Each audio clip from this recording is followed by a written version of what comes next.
YouTube, what it do? It's your boy Reggie with the light. Welcome to another special episode of Narrowminded called News for Black Folk.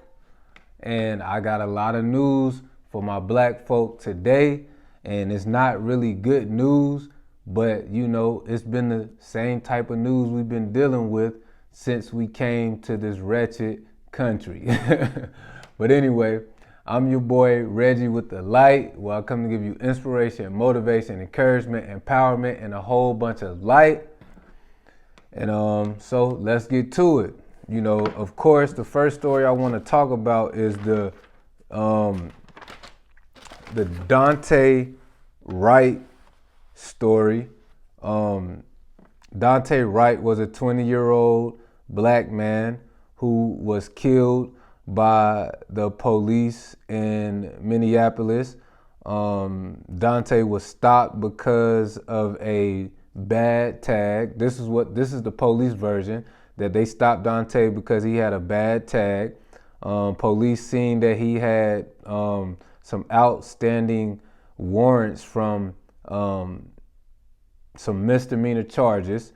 The police said when they tried to apprehend Dante and place him in handcuffs, he slipped out of the handcuffs, and that's when police officer Kim Potter pulled out her gun and she shot and killed him. Now, the police are stating that it's an accident. Of course, they're going to state it's an accident. They're stating that Kim Potter thought she was reaching for her taser, and it wasn't her taser, it was her gun. And, even though I'm trying to find it, like, how can you mistake a taser for a fucking gun? Like, I don't know how you do that. I'm sure the weight is different, the feel is different, the triggers are different, so, and of course, Dante did not have any weapons on him. And the sad part about it is, his mom stated that he called her during this altercation, and he asked her, "Mom, how do I deal with the police?" This was his version of what happened before everything went down. He said, "Mom, how do I deal with the police? Because they pulled me over because I have hanging air fresheners on the rearview mirror," right? Having air fresheners around your rearview mirror is a misdemeanor, basically, a minor law offense in Minneapolis or whatever. So that's what he told his mom, that, that's why he was pulled over. She said, she had no idea that would be the cause of her son's death. She had no idea that this would be the last time she's speaking to her son. She had no idea that this would be the outcome of that call that she received on that day. And, the family is calling for, accountability. The mother was in tears, and she was calling for accountability for the officers. And, of course, the police stated that Dante's death was an accident. That's what the police department is stating, that the death was an accident. The police officer accidentally reached for, she thought she was reaching for her taser, but she accidentally pulled her gun. And it's funny because they always give us all these excuses of, oh, I feared for my life, I seen a hand move, or, they it's always some fucking, some excuse that don't make no fucking sense. You know what I'm saying? And they continue to think that we're going to continue to believe the bullshit. And even when the cameras are watching, we're viewing the murder. The murder is caught on camera. It's not even like we're not catching these things on camera, and they're still lying to us like we're fucking stupid, like we don't see exactly what happened. Like if you're a police officer and you can't, and you're afraid. Why are you a police officer? You know, people that she talking about, she made a mistake. When doctors make a mistake, when there's malpractice in the medical field, there's a price to pay. But for some reason, in our country, we give flawed, prejudiced, racist, individuals the right to kill. We give human beings the right to kill. As flawed as human beings are, as prejudiced as human beings are, as divisive as human beings are, as stereotypical as human beings are, we give these flawed human beings the right to kill with no punishment, no justice.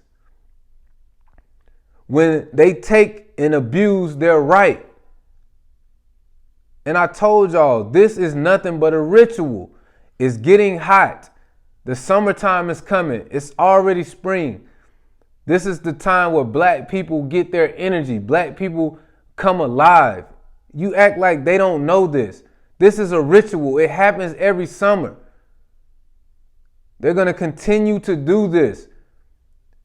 This is to show you that your voting does not matter.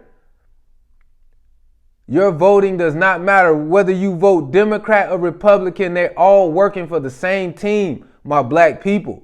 So all my black people that went out there and voted, you didn't get anything but a sticker. Oh, well, we want to vote for the lesser of two evils. Do you not know who President Biden is? Do you not know about the crime bill that he supported that sent a lot of your black fathers and uncles and brothers to prison for marijuana, the same marijuana that's legal now, that they're selling and making billions of dollars on, and they're not taking none of that money and giving it back to these black men for restitution? They're not giving the money back to these black men for restitution. They're not giving these black men opportunities. These black men has been locked away in jail for a long time over nonviolent crimes. And now the United States and some of the states in America are getting rich off the same thing that they sent these people to jail for. Do we not see this? Come on, man. Like I said, it's no point of protesting. And that's the sad part about it is the president that y'all voted for, Mr. Biden, Mr. Lesser of Two Evils, when they asked him about this incident, about Dante Wright, the first thing he said was, please do not loot. This incident does not cause for looting. That's the only thing he cared about is looting. He didn't apologize. He didn't send his condolences to the family of Dante Wright. He didn't talk about how police brutality is wrong. He didn't talk about any changes that needs to be made. He didn't talk about any legislation that needs to be made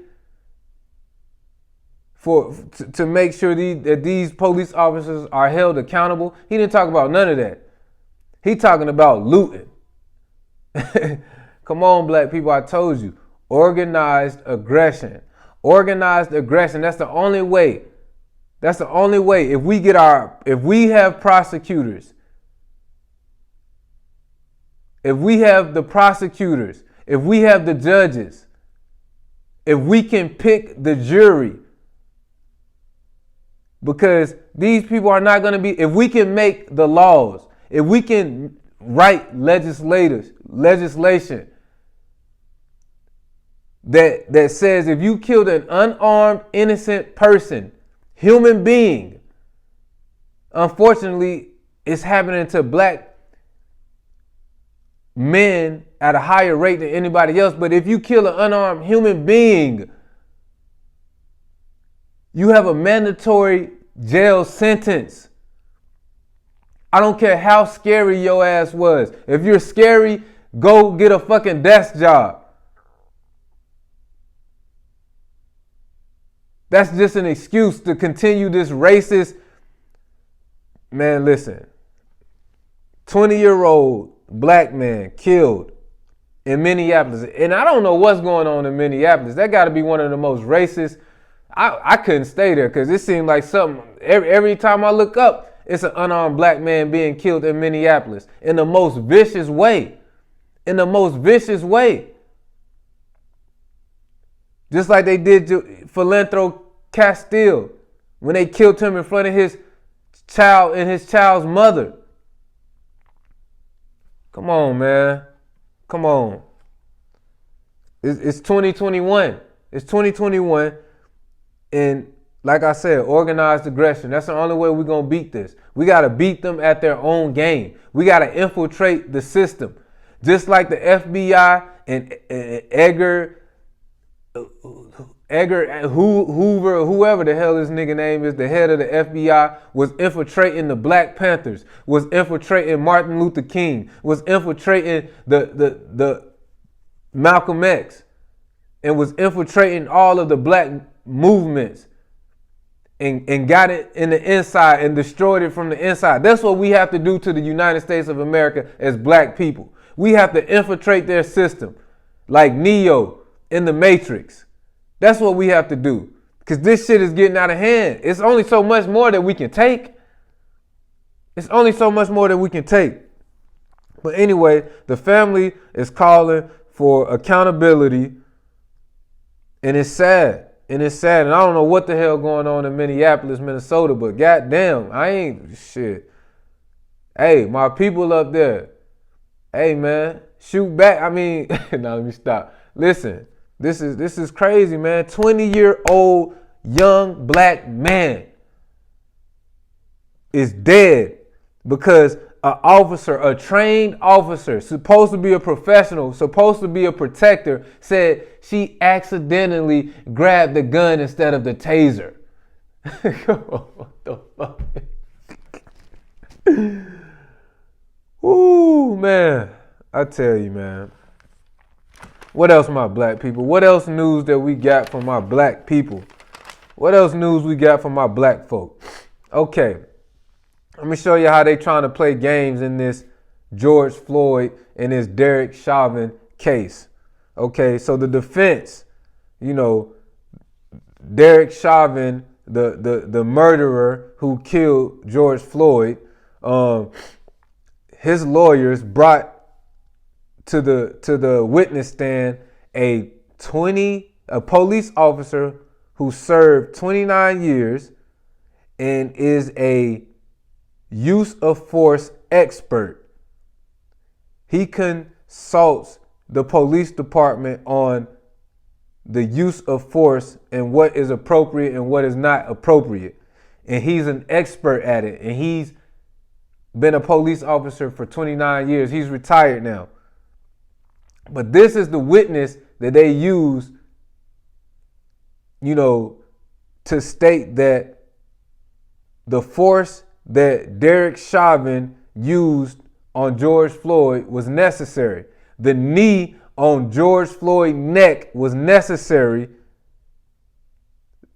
based upon the expert named, what is his name? Barry Vance Broad. And he stated his name is Barry Vance Broad.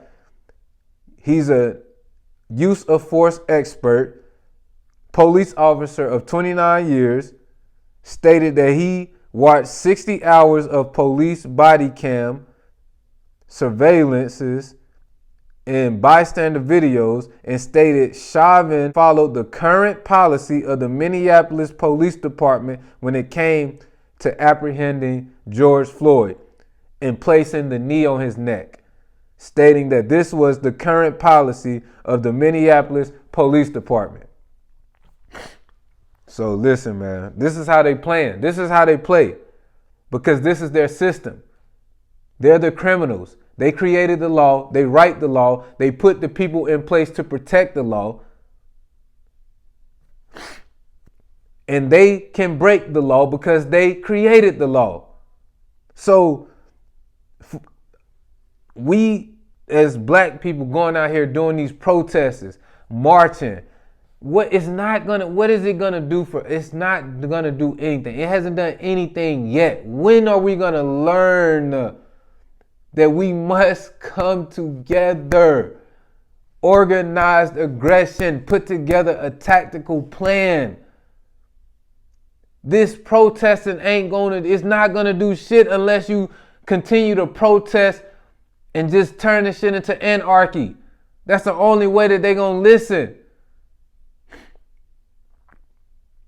That's the only way they're gonna listen, man. And it's crazy. But this is what they're doing. They're using a police officer to prove, a former police officer to prove that the that the knee on George Floyd's neck was necessary. So that's what they're doing in the George Floyd versus Derek Chauvin case. Also, I heard that the medical examiner stated that the force of the knee from Derek Chauvin on George Floyd's neck was not the cause of death for George Floyd. So, here go the bullshit. Just letting y'all know that's the news on that case. Now, this next story is a crazy story, right? This next story is about a man by the name of Torrey Sanders. A black man by the name of Torrey Sanders. On May 4, 2017, Torrey Sanders was on his way to Nashville. And then he went to police because he said he needed psychiatric help.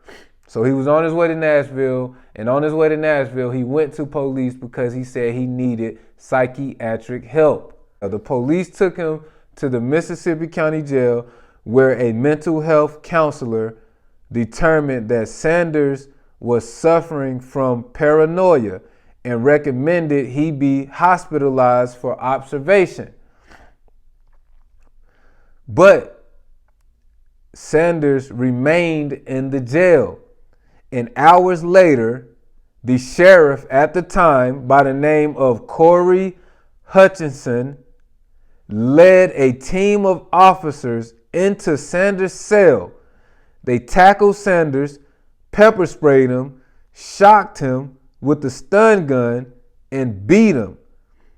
And then, according to Sanders' family, the sheriff, Hutchinson, pressed his knee into Sanders' neck and rested the knee on his neck for up to 4 minutes, even as other officers urged him to stop. This story happened in Charleston, Missouri. The Missouri settled in court and agreed to pay $500,000 in its part in a lawsuit to the family of Torrey Sanders. And Torrey Sanders, he had 9 kids, a wife, and a mother that he left behind. But listen to how crazy this is, right? A man who's going through mental health issues goes to the police to get help, because the police is supposed to help you. Goes to the police to get help. They take him to the county jail so he can be seen by a mental health professional, a mental health counselor. She told them that he is suffering from paranoia and need to be hospitalized and monitored. They did not do that. They left him in a jail cell. Then hours later, the sheriff and a few of his good old buddies decide that they want to go into this man's cell, tackle him, pepper spray him, hit him with the stun gun, beat him, and put their knee on the neck. Now, I don't know what's going on with the knee on the neck. I guess this is the new rope. This is the new symbol. This is, whatever you want to call it. This is what they're doing now. I know it happened to me when I was around 18 years old. I was downtown on the 4th of July in my city, along with hundreds of other people. And the police, instead of doing real police work, they locked my friend up for jaywalking because he walked across the street when no traffic was coming, because there's nothing but people all around. There's hundreds of people downtown. So they locked my friend up while he's sitting on the curb with police all around him. He asked me to come get his keys to move his car so it will not get towed because we're downtown. I walk over there to get his keys. The police heard him ask me to come get his keys. They see me coming to get his keys. Next thing I know, I'm in the air. It's about 6 police grabbed me, got me in the air, slammed me on the ground, put their knee on my neck, take off all the skin off my face. I'm talking about all the skin on my face was gone from the concrete slam. Then they got their knee on my neck. It's 100-something degrees. It feel like my neck is about to snap. I'm thinking I'm finna die for no reason, just because I'm going to get my friend keys. Then on top of that, after they threw me in jail, had me in jail for the whole entire night, they charged me with what did they charge me with? They charged me with interference with, I don't know, some crazy ass charge. And this is what I'm talking about. So, this must be some new thing with the knee on the neck. I don't know what's going on. This must be the new symbol of the rope. This is what they doing now. So, this man went to go get help and ended up dead. Went to go get help and ended up dead.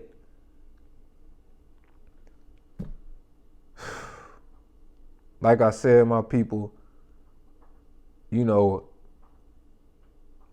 gave him $500,000. This man got 9 kids. I mean, it don't matter. Like, it's money. It's no amount of money that's worth a life.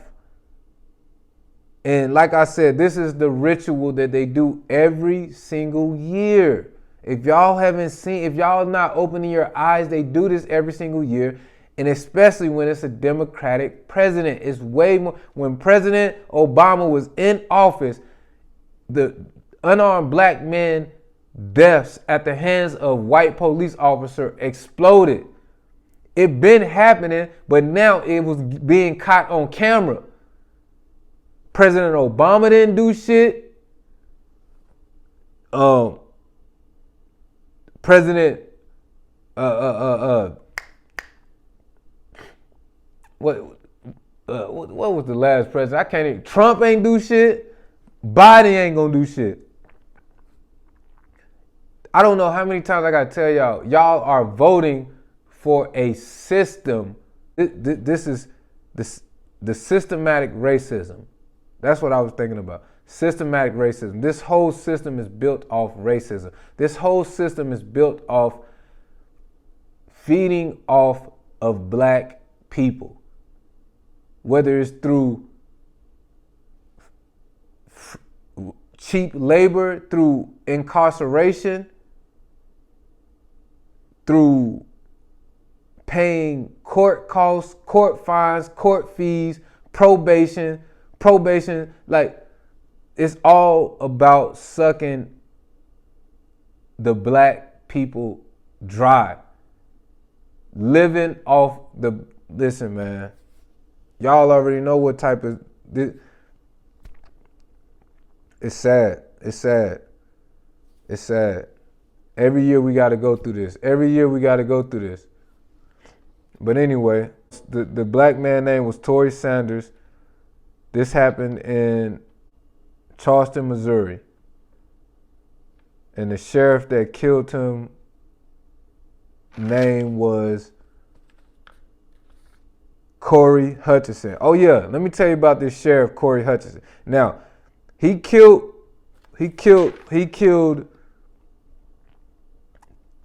Torrey Sanders, and he didn't do any time. Only time he did was 6 months, and he did 6 months in a federal prison for an unrelated crime where he did fraud and identity theft for using fraudulent process to track the whereabouts of more than 200 cell phone users, including a judge and former sheriff. He resigned after pleading guilty and can no longer work in law enforcement. So that's his only punishment.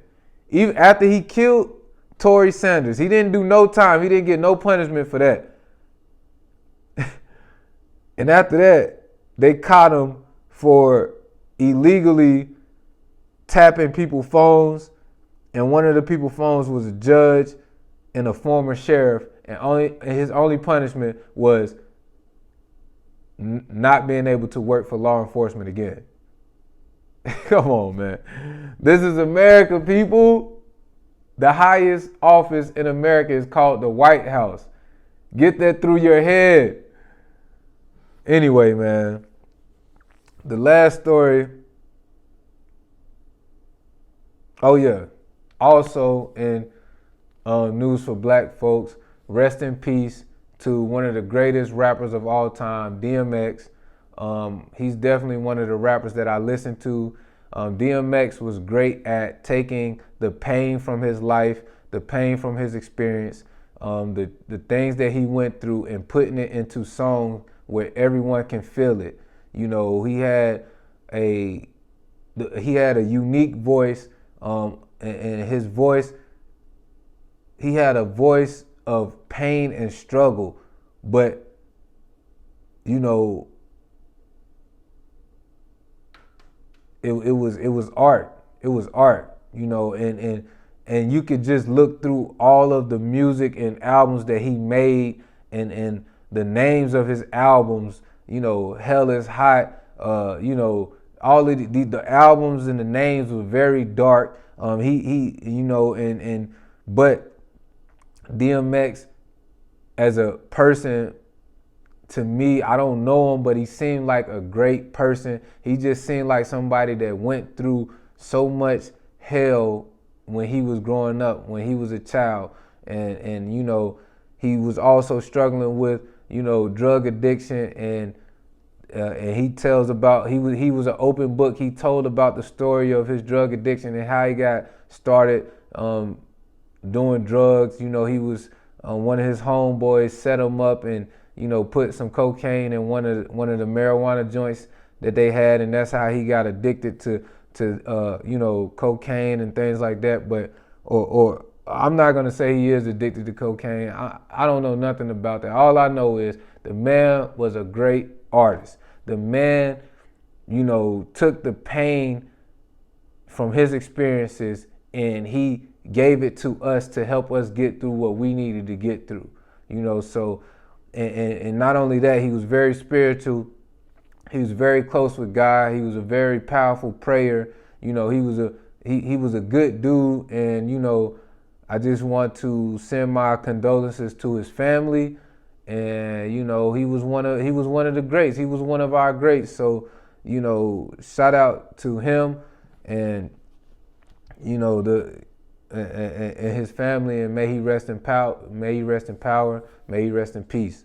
If you watched this episode, you know, thank you for watching another episode of Narrowminded, special edition, news for black folks. This news today, you know, of course, I gotta let y'all know what's going on. I gotta let y'all know what's going on out here in the world. How they trying to, you know, come at us. How they trying to come at us, and how we need to really start to organize ourselves and really start to protect ourselves. You know, go get your guns. Go get your gun license. Go to the range. You know, we just got to start being smarter, man. We got to stop being so naive and thinking like this United States of America is going to change, because it's not going to change. I mean, if you went out there and voted for a different America, congratulations, you played yourself. The only thing you got yourself was a sticker. A sticker. That's it. That's the only thing. That's the only thing you got was a sticker. You know, but like I said, I don't blame people for going out there and vote. I know, like I already know it's not gonna amount to anything. That's why I don't vote. That's why I don't vote, because it doesn't amount to anything. You know, only way I'm gonna vote is if I go vote for somebody that I know that was homegrown, that is black, that is gonna fight and do the right thing if we put our money behind him or behind her, and that's gonna get in there and do the right thing. Other than that, if we don't become organized and get our own political party as black people in America, we're gonna stay lost. We have to get into this politics. We have to get our own political party. But anyway, it's your boy Reggie with the light. If you watched this episode of Narrowminded, I appreciate it. You know, y'all already know I'm inspiration, motivation, encouragement, empowerment, and a whole bunch of light. I'm out.